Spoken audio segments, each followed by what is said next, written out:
Como haverá um longo hiato entre esta minha pregação e a próxima, eu decidi pregar hoje de uma forma diferente do que eu costumo fazer. Raramente eu prego nos textos do Antigo Testamento. O Antigo Testamento tem muitas histórias, eu as conheço bastante bem. E eu não costumo usá-las na pregação, porque é muito simples e muito fácil que nós, pregadores, nos apropriemos das narrativas, das histórias do Antigo Testamento, para fazer a aplicação que melhor nos convier. Porque, em geral, as histórias do Antigo Testamento são narradas sem juízo de valor. Elas não estabelecem foi certo, foi errado, foi bom ou foi ruim, simplesmente contam como as coisas aconteceram. Já os textos dos evangelhos e as cartas pastorais, elas são de natureza didática. Eles foram escritos para nos ensinar o que fazer e o que não fazer. Por isso é muito melhor para um hermeneuta, para um pregador, que no meu estilo gosta de ensinar, usar os textos que são de natureza formativa e pedagógica. E outra, nós somos discípulos de Jesus, nós somos seguidores e pautados pelo Novo Testamento. Mas o Antigo Testamento é uma referência. Então hoje eu quero falar sobre a relação pais e filhos. E por que eu vou falar da relação pais e filhos? Há poucas semanas eu pregando Colossenses, eu falei da relação marido e mulher, e eu fui muito breve na relação pais e filhos. E alguém me escreveu dizendo: pastor, fale mais sobre esta relação pais e filhos. Você deve ter algumas opiniões interessantes sobre isso. Então eu vou falar disso, da relação pais e filhos. Mas eu vou usar textos do Antigo Testamento, mais exatamente do Gênesis. E vou usar a história de Abraão e também a história de Jacó. Observar 2 episódios na vida desses 2 patriarcas. Numa época em que não havia ainda lei, nem evangelho de Jesus, é óbvio, tampouco a lei de Moisés. Mas havia um princípio que estava embutido no Antigo Testamento: sede fecundos e encham a terra.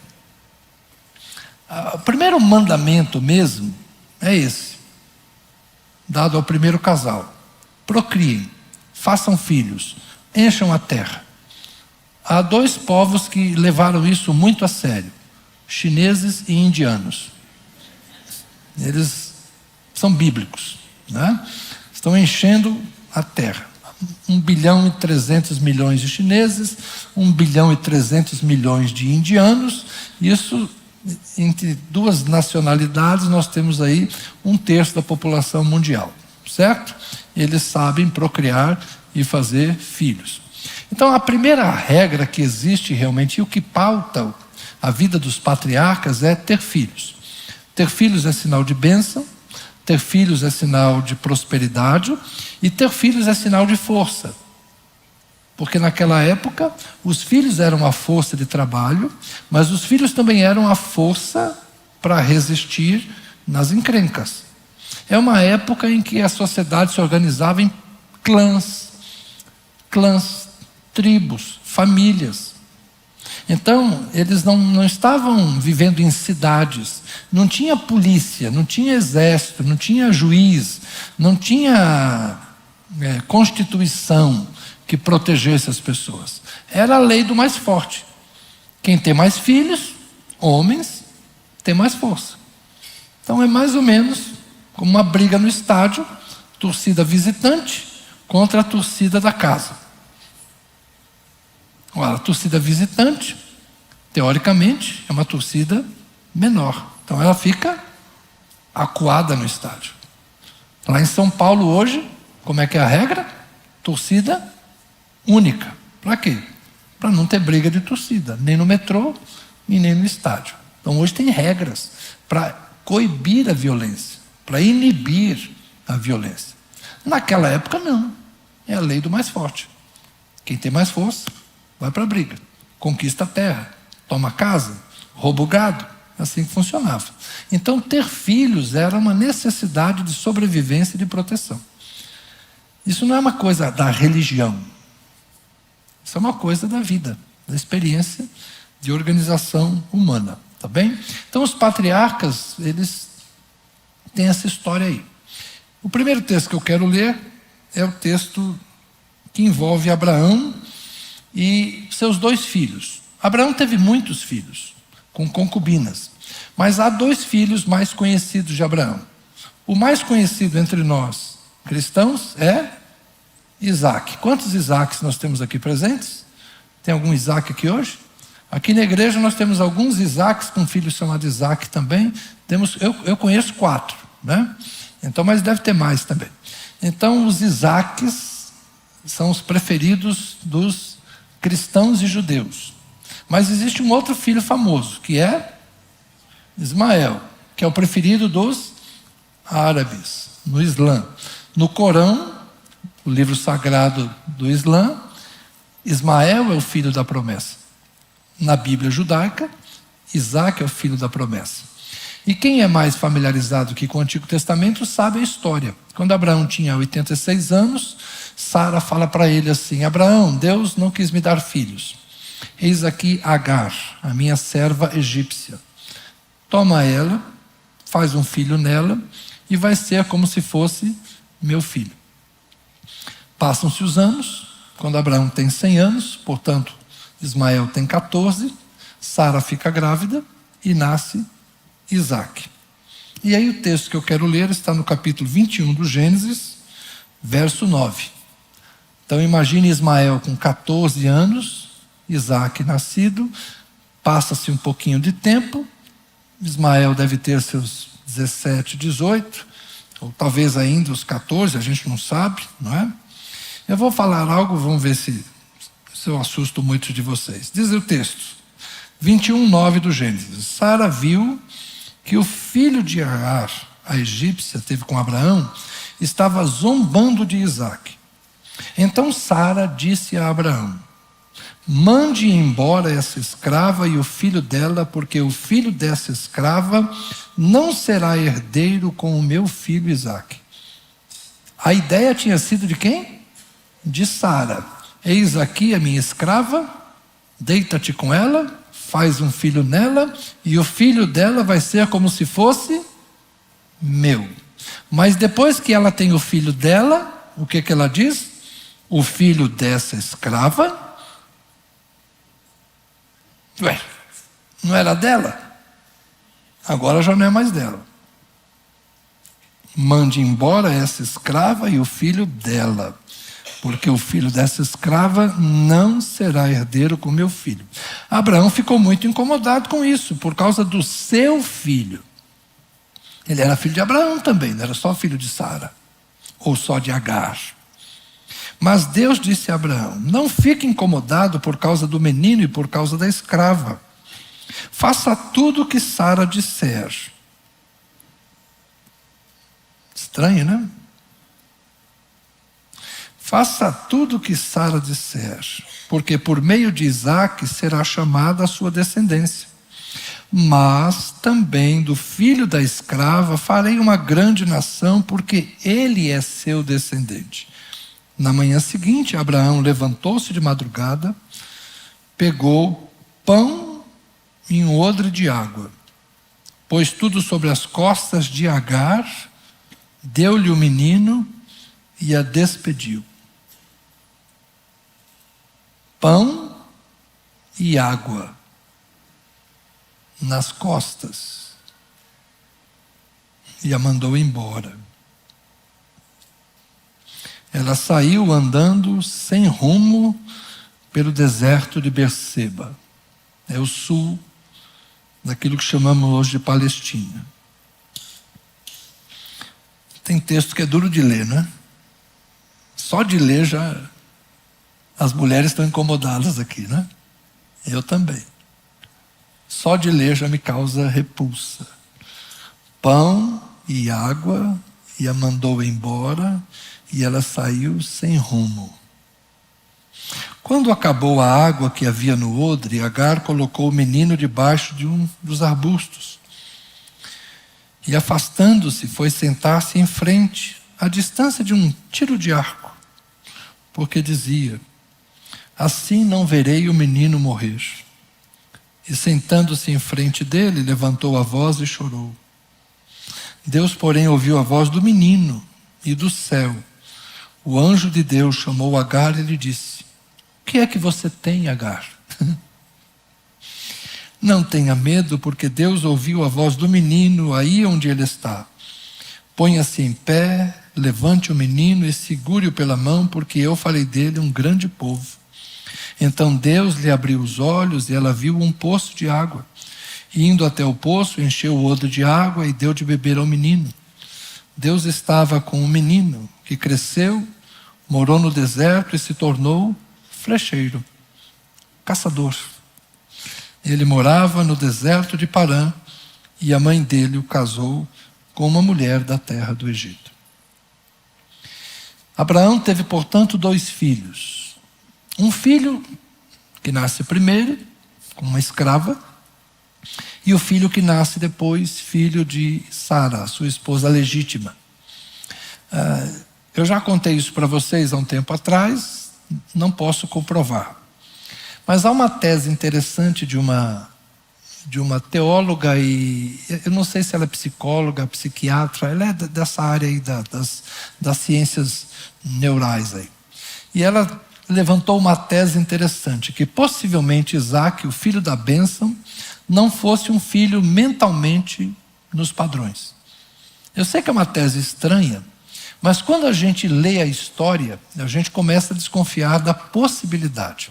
Porque, teoricamente aqui, Isaac é menino recém-nascido, é um menino novo, e o Ismael está zombando dele.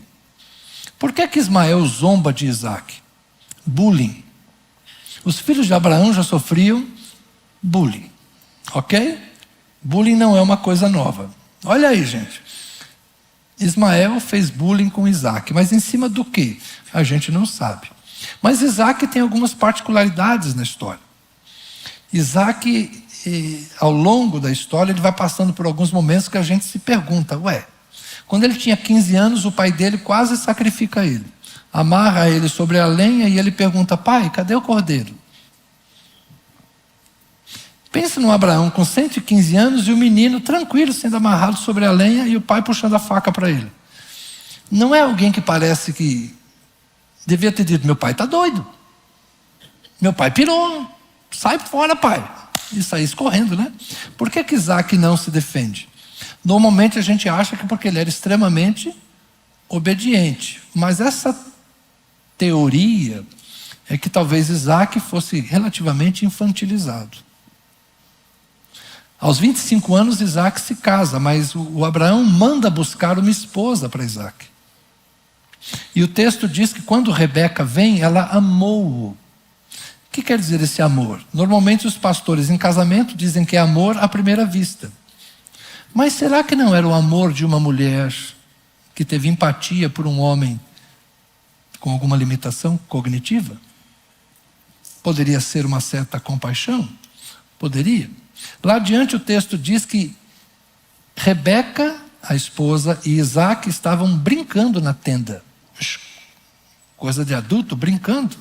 E eu lembro um dia que eu liguei para a pastora Sara, mandei uma mensagem à esposa do pastor Darcy, falei, Sara, olha no hebraico se esse brincando tem alguma variável. Falei, não, é brincando mesmo. Ela morou em Israel, ela fala hebraico, é brincando mesmo. Brincando na tenda, que negócio estranho. Passam-se os anos, Isaac já está velho, e eles enganam Isaac, né? Jacó engana Isaac com uma facilidade. Ele bota uma pele de animal, Isaac já está idoso, cego, bota uma pele de animal no seu pulso e fala com o pai alguma coisa. O pai fala assim, a voz é de Jacó, e pega na mão e fala assim, mas a mão é peluda, a mão é de Esaú. Gente, é muito fácil enganar Isaac. Então não tem como provar. Mas existe a possibilidade de Isaac, o filho da bênção, ter sido alguém com limitações. Isso é ótimo, porque o nosso Deus é um Deus inclusivo. Mas deixa o Isaac de fora, nosso personagem é Abraão e nosso personagem é Jacó. Eu só estou explicando aqui a possibilidade do bullying de Ismael com Isaac. Voltando ao problema, Ismael e Isaac. E ao problema de Abraão. Um filho com Agar, um filho com Sara. A ideia de Ismael foi de Sara, mas depois Sara muda de ideia e diz assim: o filho dessa escrava não vai ter herança junto com o meu filho. Manda ela e manda o filho embora. Os 14 anos de relacionamento entre Abraão e seu filho Ismael tem que ser jogado no mar do esquecimento. Mas Abraão me surpreende pela falta de empatia, pela falta de generosidade. Pão e água. Onde vocês acham que está Sara nesta hora? Eu acho que Sara está olhando o que Abraão vai fazer. Porque quando ela diz: este menino não vai herdar nada do que é do meu filho. E Abraão não pode dar nada. Nem um animal, nem uma montaria, nem um jumentinho, nem uma cabrinha, um cabritinho, um cordeirinho, nada. Por que Abraão foi tão mesquinho? Eu desconfio que o problema era Sara.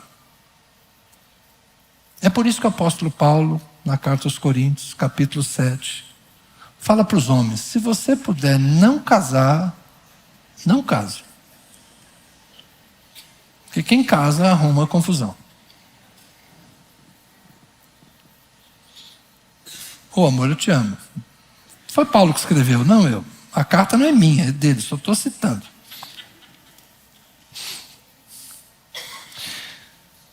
Problemas de filhos fora do casamento. Filhos, agora voltemos para Brasília. Estamos em Brasília. Terra dos casados e recasados. Dos meus, dos seus e dos nossos. Como é que vive? Como é que faz isso? É a realidade de muita gente que está aqui, de muita gente que está aí do outro lado da tela. Os desafios reais, concretos. Aí a gente vai procurar princípios bíblicos para isso. Muito do que a gente chama de princípio, na verdade, nem é princípio. As pessoas falam: não, os princípios são inegociáveis, os princípios são eternos. Nas relações familiares, a Bíblia é um dos livros mais complexos que existe. Por quê? Porque a história dos patriarcas é um ambiente, a história da lei é outro ambiente, a história de Davi é outro ambiente, a história de Neemias, pertinho lá de Jesus, é outro ambiente, a história depois de Jesus é outro ambiente. Então as relações parentais passaram por processos de aperfeiçoamento, eu diria assim. Pregar à luz dos evangelhos é muito mais fácil do que pregar à luz dos patriarcas, porque na época dos patriarcas, me desculpem, parece que o objetivo é apenas ter filhos. E se houver uma vagina e um útero disponível, vamos lá e vamos fazer filho. Porque foi isso que Abraão fez. E foi isso que Jacó fez. 2 esposas e 2 concubinas. 12 filhos e 1 filha. O único que foi moderado foi quem?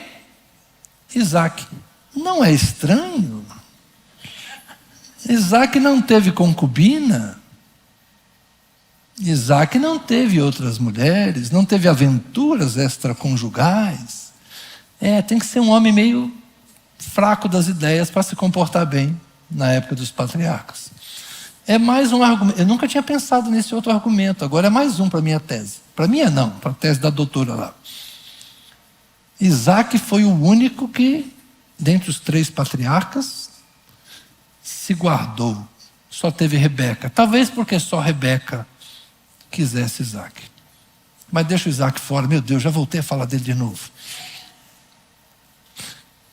O nosso mundo real lida com esses problemas. Da Sara, que não suporta ver o filho de Agar. E muitos de vocês têm que lidar com essa realidade. O meu, o seu, o nosso. A ex-esposa, o ex-marido. E eu não tenho nenhum conselho fácil para dar para vocês. Eu só vou dizer uma coisa: não façam como Abraão. Você vai ser preso. Pão e água é muito pouco. Nós não podemos nunca deixar a responsabilidade pelos filhos que temos, sejam dentro, sejam fora do casamento. Mas eu quero dizer uma coisa para vocês, como um testemunho. Um dia eu estava aqui na igreja e uma mãe de 3 filhos chegou para mim e me apresentou uma 4ª criança. Oi, quem é essa menina? É filha do meu esposo. Como? Mais nova que os filhos dela. Mais nova que os filhos dela. É filha do meu esposo. Ele teve ela fora do casamento e eu decidi que, como ela é filha dele, ela vai conviver com os meus filhos. E ela vem à minha casa e ela é tratada com igual dignidade como os meus filhos. Essa é uma mulher grande. Vocês a conhecem, mas eu não preciso dizer quem ela é. Quem sabe, sabe. Quem não sabe, morra de curiosidade. Isso é crente. Isso é uma mulher crente. Sustentou o casamento. Perdoou o marido.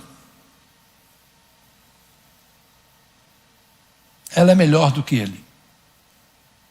Nesse momento ela foi maior do que ele, melhor do que ele. Foi capaz de perdoá-lo e acolher a criança. Hoje ela já é uma mocinha.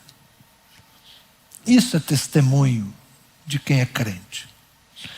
Abraão não me inspira. Não mesmo. Mas tem gente que hoje me inspira. Porque sabe ser melhor do que os antigos patriarcas foram. Eu não preciso me inspirar em pessoas que só Deus tendo graça para fazer Ismael sobreviver no deserto. Só Deus tendo graça para multiplicar a descendência de Abraão por meio dele, porque Deus fez uma promessa a Abraão. Mas eu também não sei se é por causa disso que até hoje árabes e judeus estão brigando.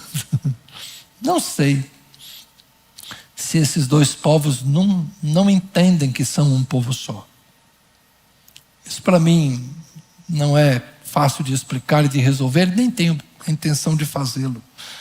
Mas olhando para as dificuldades que alguns de vocês terão, eu fiz vasectomia, não tenho mais esse risco, não é? De filhos fora do casamento, mas tenho que me manter fiel à minha esposa até o último dos meus dias, ou até o último dos dias dela. Depois eu volto para a praça, certo, amor?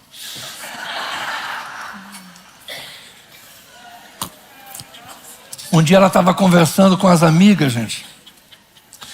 Ela mais 3 tomando café lá na mesa e conversando, tal. Eles começaram a conversar sobre quanto tempo ia demorar para eu casar se ela morresse. Conversa de mulher de pastor tem essas conversas fiadas. Aí depois ela vem e briga comigo. Se eu morrer, você em 6 meses vai estar casado. Amor, você está brigando comigo por quê? Não, a gente estava conversando aqui e é verdade. Depois que se eu morrer, você em 6 meses. Amor, você está brigando comigo? Por ter casado 6 meses depois que você morreu, você nem morreu ainda.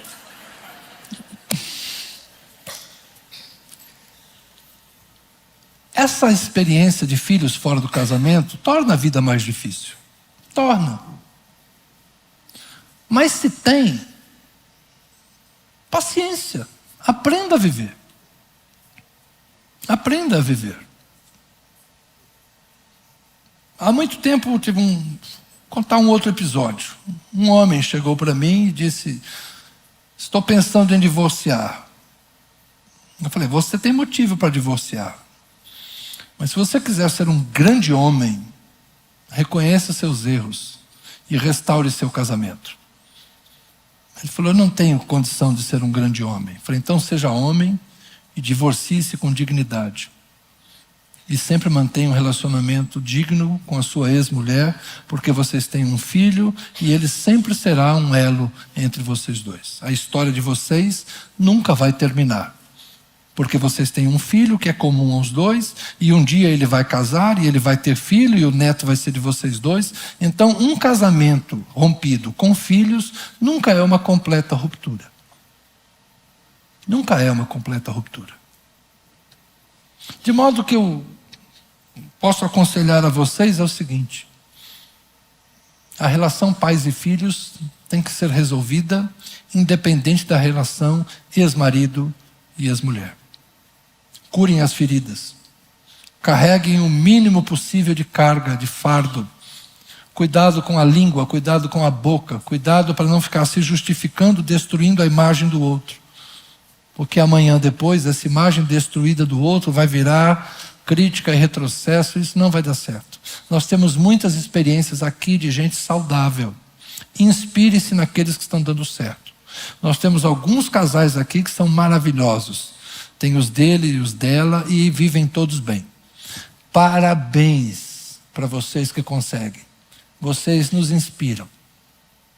Então eu não encontro na Bíblia bons exemplos, mas eu encontro aqui, entre nós, bons exemplos. Eu poderia citar alguns nominalmente, mas eu não quero constranger ninguém. Estou olhando para dois aqui que seriam um ótimo exemplo. Você se incomoda se eu falar? Posso. Léo é pai de 5 filhos. 4, desculpa. Léo é pai de 4 filhos. Mas biologicamente é filho de 1. São filhos da Cida, que são filhos do Léo. Mas um dos filhos da Cida, que nem tinha o nome do Léo, resolveu ir lá adulto, com quase 40 anos, né? Foi lá no cartório e mudou o nome dele para colocar o nome do Léo, dizendo: você é meu pai, aos 40 anos.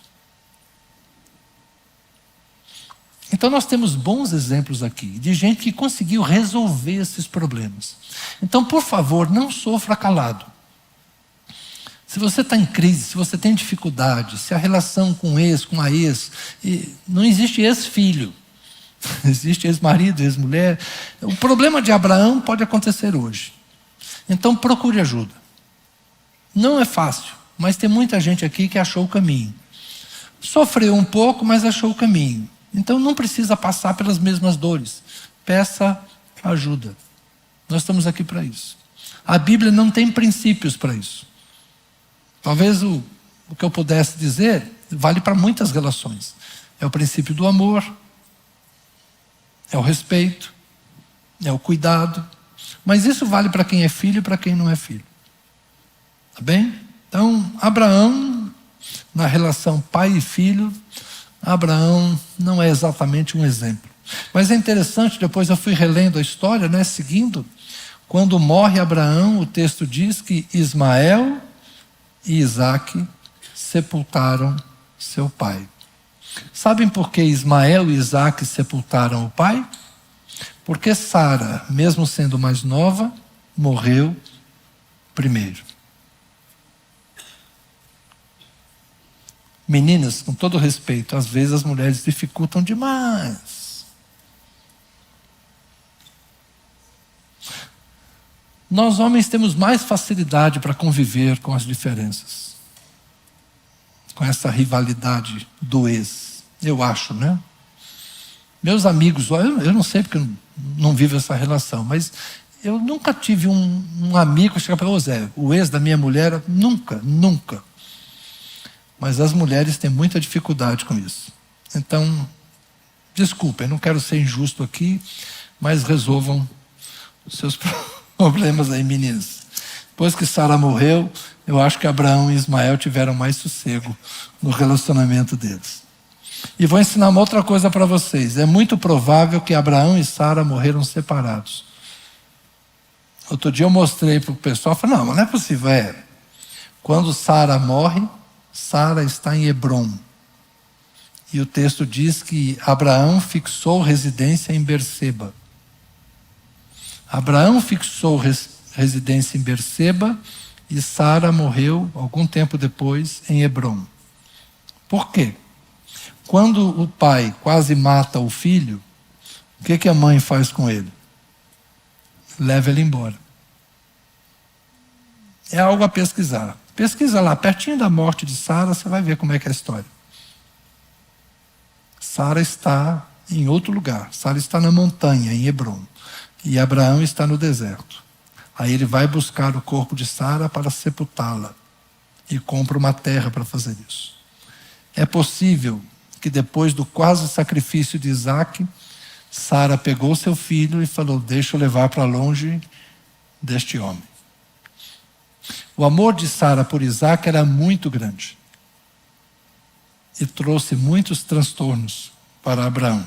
Mas, paciência. Cada um paga pelas suas ações, não é? Como Abraão ouviu o conselho de Sara, deita com Agar, olha o rolo que deu. Mas a segunda história que eu quero ler, e eu estou avançando muito no tempo, é uma história que envolve Jacó.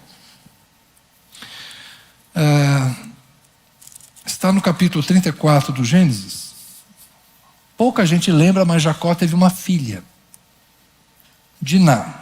Verso 34, capítulo 34, verso 1 diz: Diná, a filha que Lia teve com Jacó, saiu para ver as filhas da terra. Diná, a filha de Jacó, foi passear, encontrar com as outras moças, porque ela só tinha 12 irmãos, homens, e ela foi se encontrar com as filhas da terra. Quem a viu foi Siquém, filho do heveu Amor, que era príncipe. Príncipe aqui é um principal, era um líder daquela terra. Tomando-a, ele teve relações com ela e assim a humilhou. Siquém se apegou a Diná, filha de Jacó, amou a jovem e lhe falou ao coração. Então Siquém disse a seu pai Amor: consiga-me esta jovem para que seja minha esposa. É uma história de amor, mas que começou mal. Por quê? Porque eles tiveram relação sexual antes do casamento. Não vou dizer que foi uma relação violenta. É possível aqui que tenha sido uma relação consensual. Ele lhe falou ao coração. Tá bem? Não estamos falando aqui de estupro. Estamos falando aqui de relação sexual antes de casamento. Quando Jacó ficou sabendo, estou no verso 5, Jacó ficou sabendo que Diná, sua filha, havia sido desonrada por Siquém, os seus filhos estavam no campo com o gado, ou seja, Jacó estava sozinho. O Amor e o Siquém vieram falar com ele, o pai e o filho. Os 12 de Jacó estavam no campo.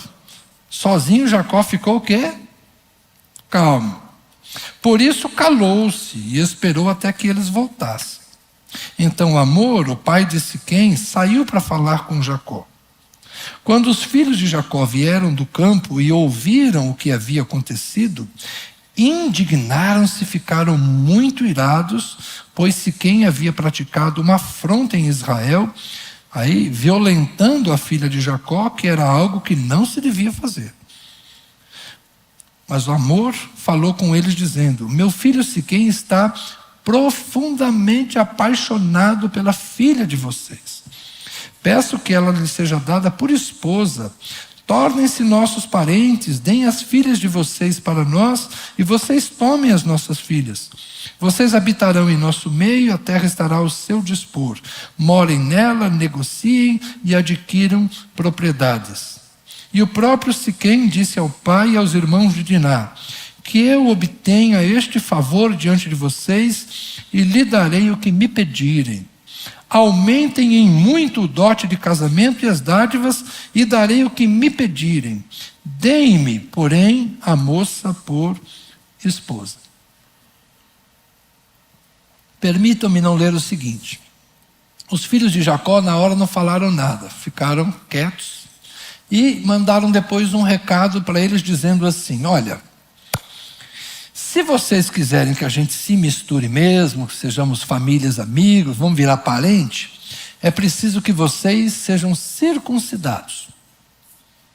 E não só vocês, mas todo mundo aí da vila. Não pensem numa cidade, pensem numa vila, num clã. E aí os homens, Amor e Siquém, vão lá para os para os cidadãos que moram com eles, do clã, e fala assim: gente, esse pessoal que veio de fora, eles têm gado, eles têm coisas assim, vamos juntar, vamos ser amigo deles, vai ser bom, eles vão agregar valor à nossa comunidade, é só a gente fazer o negócio que eles estão pedindo para a gente ser circuncidado, e aí a gente pode misturar os clãs, tudo bem? E aí o pessoal todo concordou. 2 dias depois que todo mundo fez a operação de fimose, o texto diz: quando dói mais, 2 filhos de Abraão, de Jacó, Levi e Simeão, entram na vila e matam todos os homens. E tiram Diná de lá, porque ela já estava morando com o rapaz. Eles matam todos os homens e pegam todo o gado, tudo que eles têm lá. Ou seja, aproveitaram quando a turma estava dolorida, chegaram de surpresa e cometeram assassinato em massa. Ok? Diante disso, Jacó fala para os seus filhos. Então Jacó disse a Simeão e a Levi, estou no verso agora 30. Vocês me criaram um problema e me fizeram odioso entre os moradores desta terra, entre os cananeus e os ferezeus. Como somos pouca gente, eles se reunirão contra mim e serei destruído eu e minha casa. E eles responderam: e que direito tinha de tratar a nossa irmã como se fosse prostituta? Então percebam que é uma situação que envolve moral, a menina que foi seduzida. Eu prefiro pensar em seduzida do que estuprada, tá bom? Posso estar errado, porque lá adiante fala violentada, mas é mais provável que tenha sido um processo de sedução. Mas é um desfecho trágico. Uma guerra entre 2 clãs, morte de muita gente por uma questão de honra, não é? E Jacó fica assustado, fala: e agora esse pessoal vai se unir e vai acabar com a gente. Então, Deus aparece na situação e fala de novo com Jacó.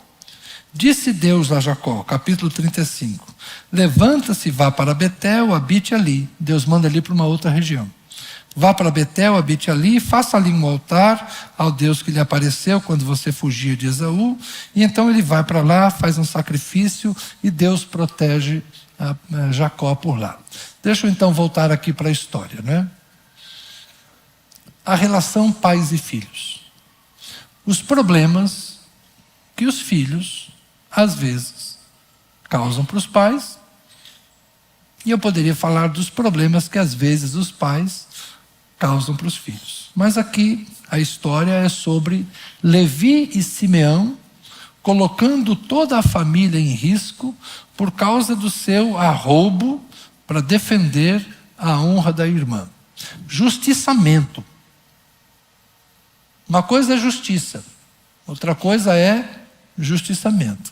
Traição. A Bíblia trata o caso deles como traição.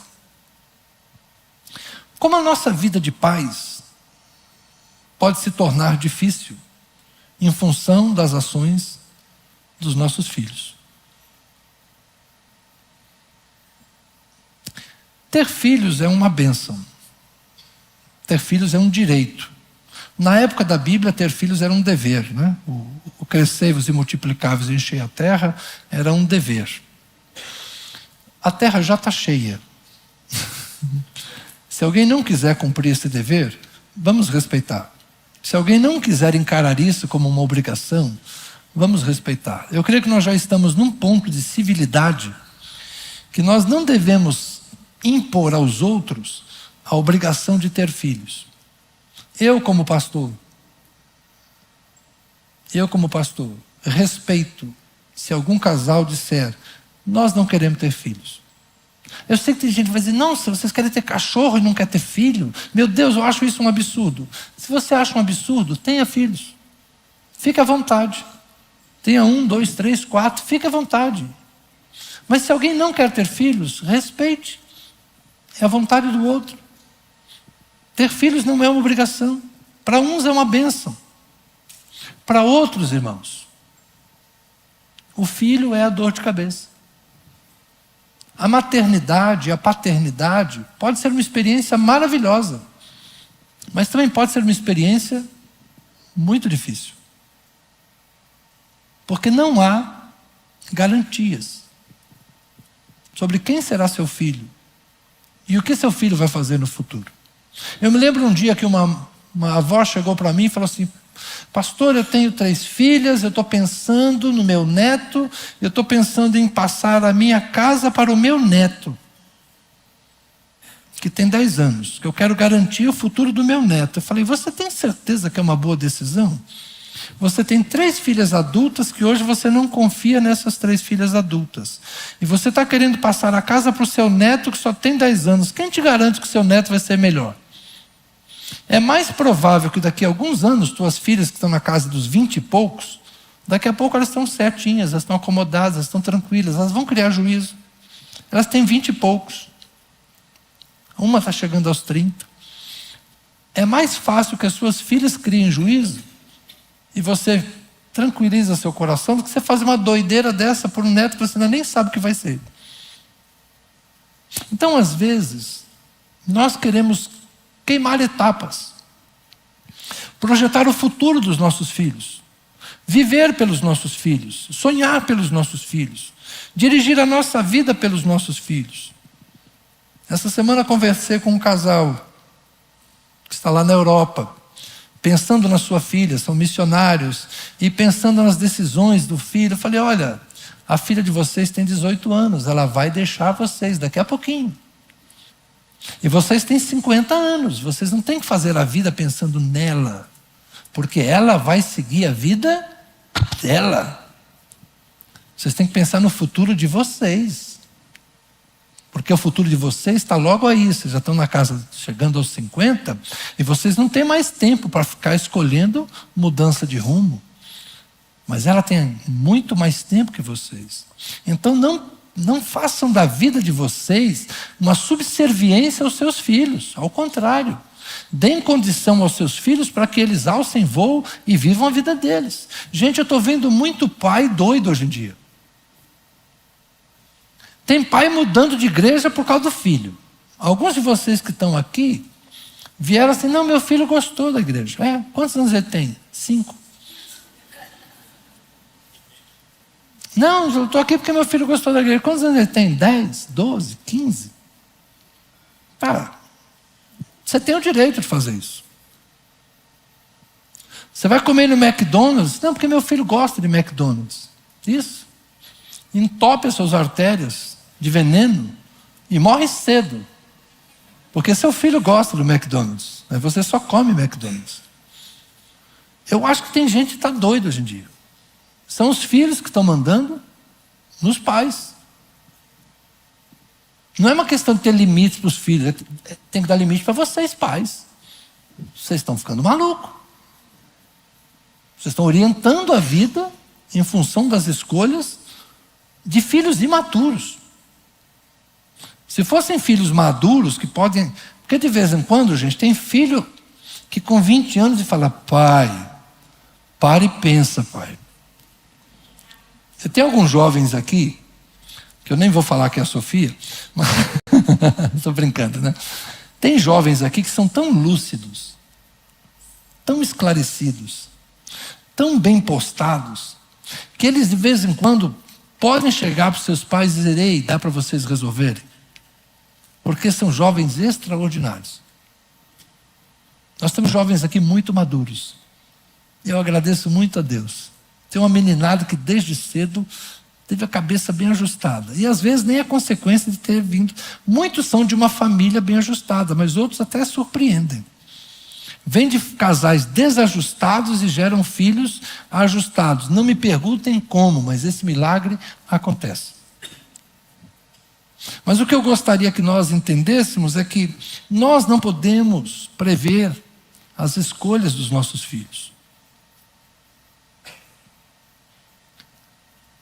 A mãe de um filho drogado sofre. E muitas vezes ela é a última a desistir. Mas tem algumas que vão chegar a desistir. A mãe dos delinquentes que estão presos, com mérito ou demérito, elas sofrem. Normalmente nos presídios, eu visitava o Carandiru, Muitas mulheres, mães, visitam seus filhos presidiários e sofrem por isso. Elas não mereciam passar pela humilhação que passavam num exame para entrar num presídio. Mas elas se sujeitavam a isso porque queriam dar um pouco de presença materna aos seus filhos. Agora, nós não podemos, como Jacó, deixar que os nossos filhos decidam a nossa vida. As decisões deles vão implicar na nossa. E aqui nós temos um texto que talvez seja o que possa dar a ideia do homem como sacerdote do lar. Porque Jacó, nesse capítulo 35, vai fazer um sacrifício, vai chamar seus filhos e vai dizer: joguem fora os deuses estranhos que há no meio de vocês, purifiquem-se, troquem de roupa, vamos nos preparar para ir a Betel. Betel significa casa de Deus. Farei ali um altar ao Deus que me respondeu no dia da minha angústia e me acompanhou no caminho por onde eu andei. Aqui Jacó assume uma função sacerdotal. Jacó chama seus filhos, manda eles sepultarem os seus ídolos, e o texto diz que eles pegaram todos os ídolos estranhos que tinham em as mãos, as argolas das orelhas, e Jacó escondeu debaixo do carvalho que está junto a Siquém. Então Jacó faz com que eles deixem para trás a idolatria, e eles vão para Betel, fazem um sacrifício e fazem um pacto com Deus. Jacó age como sacerdote da sua família. Esse é o único texto que a gente tem em que um pai assume uma função sacerdotal. E existe hoje essa ideia do homem como sacerdote da família. Eu gosto da reforma protestante. Cada um é seu próprio sacerdote. Algumas mulheres aqui são o esteio da família, espiritualmente falando. Alguns homens aqui são o esteio da família, espiritualmente falando. Alguns casais juntos fazem muito bem esse papel. E ambos são como duas colunas, bem firmadas na presença do Senhor. E glória a Deus quando é assim. Quando tanto o pai como a mãe estão firmados no Senhor e constroem uma casa espiritualmente sólida. Glorifico a Deus, porque temos também bons exemplos de casais firmados no Senhor aqui. Mas há casos de filhos, que são eles os mais fortes espiritualmente, que têm mais fé, que oram mais, que buscam mais a Deus. Então a espiritualidade, a vida em Deus, não depende da sua posição na família. Pode ser o pai, pode ser a mãe, pode ser um filho. A espiritualidade vai depender da experiência pessoal. Jacó aqui assumiu uma função sacerdotal. E nós, na igreja, às vezes somos incitados a dizer isso a vocês, homens. Seja o sacerdote do seu lar. Seja mesmo. Se você puder sê-lo, seja um bom sacerdote da sua família. Você, mulher, mãe, seja uma mãe espiritual, assim como a minha foi para mim. Seja uma boa mãe que sustente seus filhos espiritualmente em oração. Se você puder ser um filho que é o arrimo, o estímulo espiritual na casa, seja, isso é ótimo. Mas ninguém vai ter a desculpa de dizer: eu não estou bem com Deus porque meu pai, minha mãe, meu filho. Cada um de nós tem o dever de se resolver espiritualmente. Cada um de nós é seu próprio sacerdote. Amém? A gente ensina, a gente mostra o caminho, mas os filhos têm que caminhar por si mesmos. Compareçam eles na presença de Deus, porque eles foram ensinados a isso. E por fim, eu quero dizer que na família a bênção vem. Abraão começou errado com Agar, terminou errado com Ismael, lá no final se acertou, mas Deus abençoou. Tanto Ismael como Isaac foram abençoados. Jacó passou esse perrengue com seus filhos, mas a história não morreu assim. Terminou. Lá adiante, quando dividiu a terra, Simeão e Levi ficaram sem possessão. Tiveram seu castigo. A descendência deles teve o seu castigo. mas todos viveram. Então, de alguma forma, apesar das mazelas que a gente se enfia, dos problemas que a gente cria para si mesmo e as consequências inerentes às escolhas que a gente faz, Deus pode nos abençoar. Não é porque Levi e Simeão mataram os homens de Siquém que Deus exterminou Levi ou exterminou Simeão.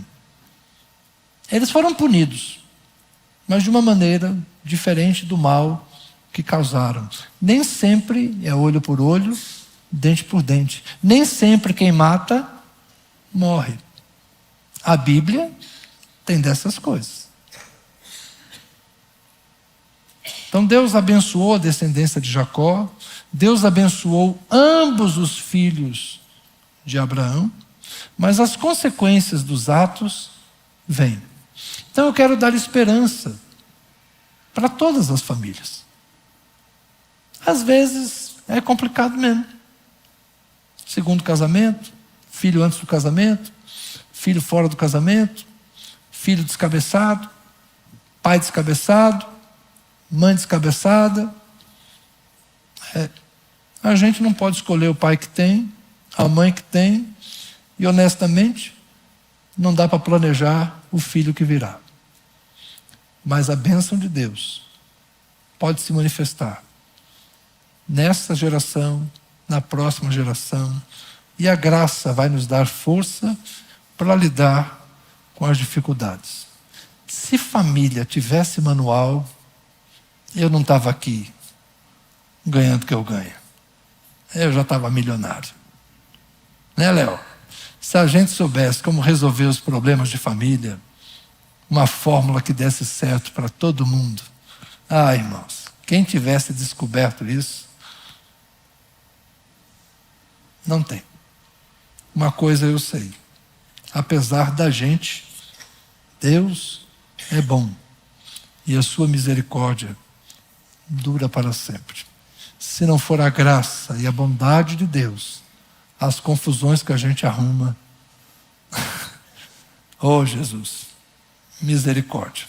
Então, eu agradeço a Deus pela esposa que tenho. Eu sou o terceiro filho, ela é a terceira filha.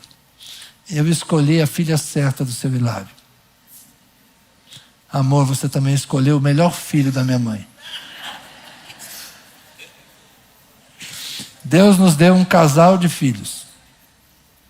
E agora Rubem nos deu 3 netos. Gabriel com 18, Alice com 5 anos, a Maitezinha com 5 para 6 meses. Está tudo certo. É a família nuclear que nós somos. É uma bênção. Vocês são a minha grande família. Nem a minha família é perfeita, nem a nossa grande família é perfeita. Mas a gente está se ajudando. E a gente vai vencer. Amém? Então, na relação pais e filhos, sejam mais sóbrios, sábios, sensatos que puderem. Fácil nunca é. Isso eu garanto. Vamos orar? Hoje nem sei se dá para cantar alguma música, né? Tem que ser alguma música que falasse de misericórdia, alguma coisa assim. Ah, já sei. Vem todo mundo aí. Vamos orar. Fique de pé, por favor.